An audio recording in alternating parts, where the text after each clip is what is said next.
Heather? Yes, I'm sorry. Yeah, that's okay. It's a little awkward asking people for help, right? Because it's all Yeah. on the internet. Yeah, I mean, like, I was struggling a lot, and, like, I was like, okay, well, now I gotta go find some paralegal to interview. Yeah, it's always awkward having to just ask people, that you don't know stuff. Yeah, and, like, Were you able to find one other person too? yeah, I was able to, but they were, like, really busy, so I'm not sure if they're gonna, like, message me back. Oh, gotcha. Well, no worries. I have a little bit of time. Thank you. Excuse the Yeah, noise from the background. It's my dog. no worries. I got 4 kids Okay. myself, so life is busy anyways. Yeah, that is true. Well, thank you for your time and like for with speaking with me. So I'm Abigail Morales and like this is my first year in college right now. Nice. Congratulations. Thank you. Are you comfortable with me recording this voicemail for my midterm project? Sure, that's fine. All right, thank you. Okay, so I'm just gonna ask you some 10 questions about like your job, day to day lifestyle, all that. Okay. All right, so to start off, what are the pros and cons about being a paralegal? I think the pros is a lot of times I'm helping people. So we do a lot of wills, power of attorneys. We do some collections, but the collections are mainly for like small mom and pop shops because the attorney I work for he's just a single attorney. So I don't work in a large law firm. And I really like that as being a paralegal. Is just working, just for one person instead of, 20 people. And I guess the con would be lawyers and attorneys are just really, really picky. They are so picky. And also the amount of writing and how perfect you have to have it, and how, let's say, like things are put into the paperwork that we have people signing or that we're turning into the courthouses. Even one misspelled word or one word put in there where it shouldn't be that can affect your whole case. Well, that is a lot. I did not know. Yeah. It's a lot now. Okay, now I understand. Okay. So, what are some of the struggles that you dealt with, like as a paralegal? So one of the struggles that I work with daily is I'm still trying to collect money for these small mom and pop shops, right? And so the biggest struggle is these people will say they'll pay and then they don't. So it's really frustrating. I would also have to say is working for a one man office that's a really big struggle too because there's only 2 of us paralegals, so we are very, very busy as well. Oh, okay, I see. And how often do you deal with cases? Every day. Every day? Every day I have a case in front of me and I'm constantly on a case every day. Oh, that's a lot. Okay, now I see. What certificate or training have you like completed for the paralegal like system?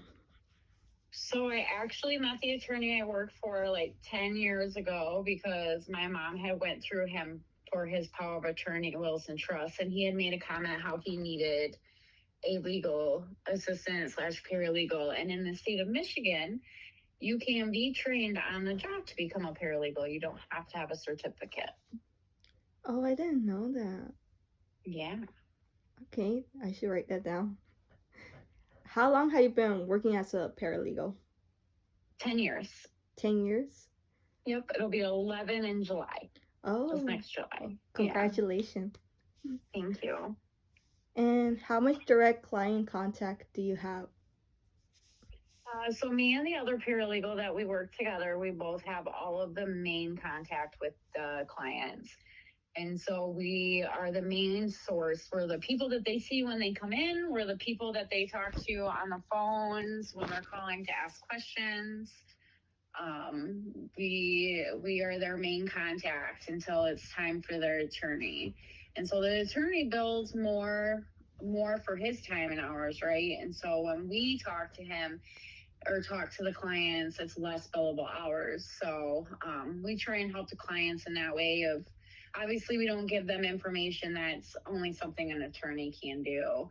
But if it's something that we can ask the attorney and relay to the client, we absolutely do that to help save them time and money. Okay. All right. And how do you like handle the stressful or high pressure of situation? By working part time right now. Oh, oh, okay.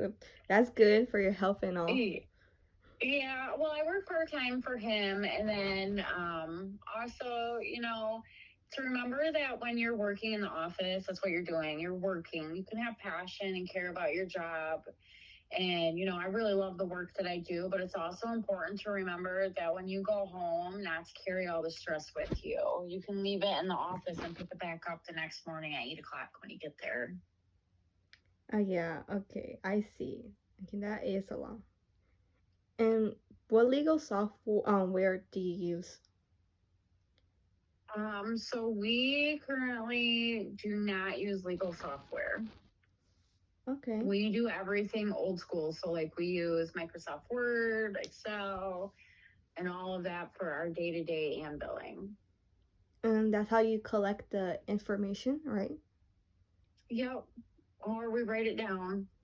My attorney is 75, so he has a lot of old school stuff. Oh, When we save files, we do save them in a cloud. okay, okay, I see. And like, can you walk me through like a typical day for you, like as a paralegal? Um, what kind of difficult, I guess? Like a typical day.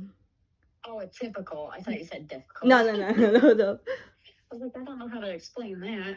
So a typical day involves me coming into the office. I'm the part-time morning, so I come in before the attorney gets there and I check all of our emails and print them all off for him and set them on his desk or separate them between me and the other paralegal in which cases we have.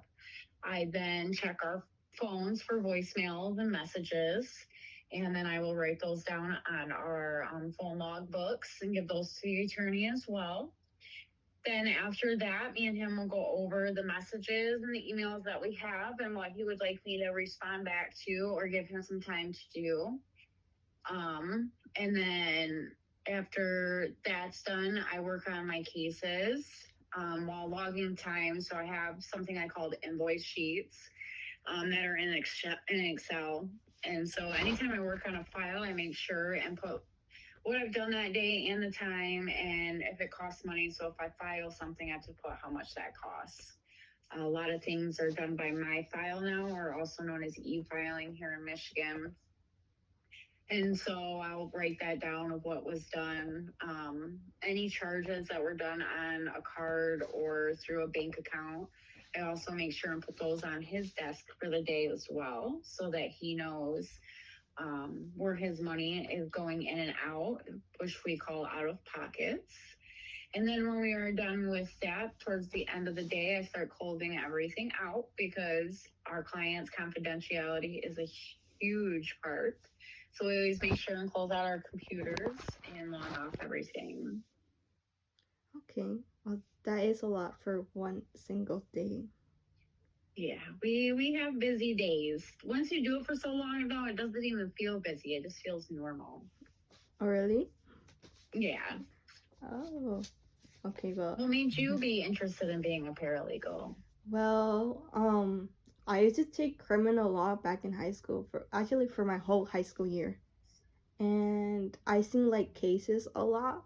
I guess like for example the O.J. Simpson and trial, the Johnny Depp, and I'm not sure you heard of this one case of these two little boys that murdered this one kid and stuff.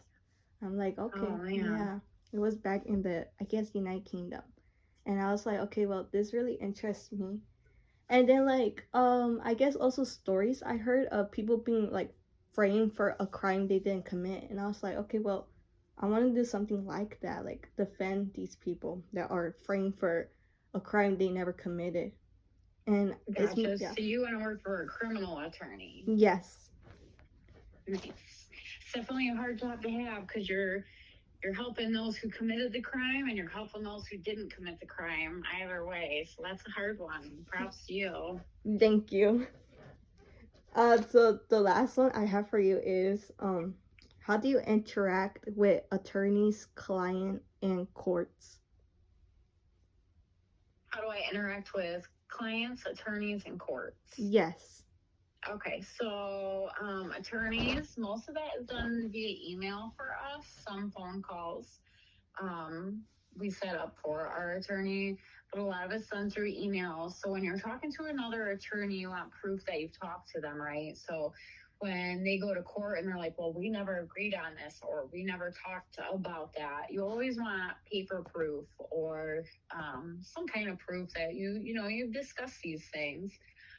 Same goes with clients. If we can go through email, we absolutely do. We don't want a client ever coming back and saying, hey, you never told me that, or hey, you never did this for me and I paid you all that money, right? So we always make sure emails and writing down the time and day that you talked to them. And then there was one more. Who did you say? Clients? Yeah, courts. Client and courts. So the courts, you don't really talk to a whole lot. Us paralegals, we drive them nuts. They drive us nuts, especially the clerk's court. So the clerk of the court is going to be your main source. You never want to upset them. They're the one approving your paperwork. So we always try and get along with them, even when they're having bad days. It's not always easy.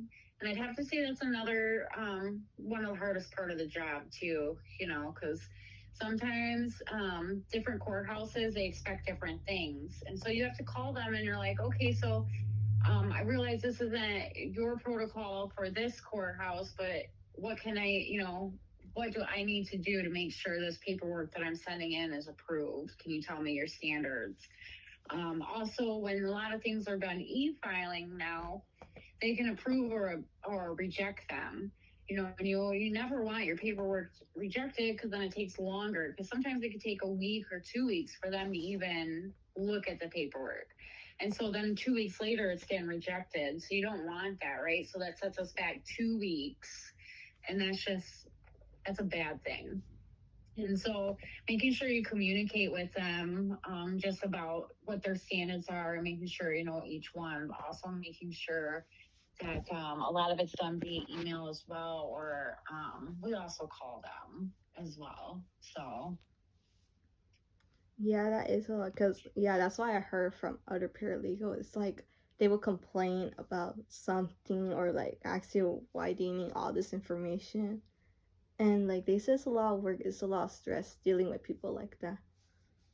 Yeah, the clerk of the courts can be definitely a pain, but the thing is they're at this point, they don't care if someone's starting out or not. They're just like, you should know this, or I get enough from this office already, and it can be frustrating. But I've found as long as you just stay really nice the whole time, they're either gonna stay grouchy, and that's them. That's not anything that you.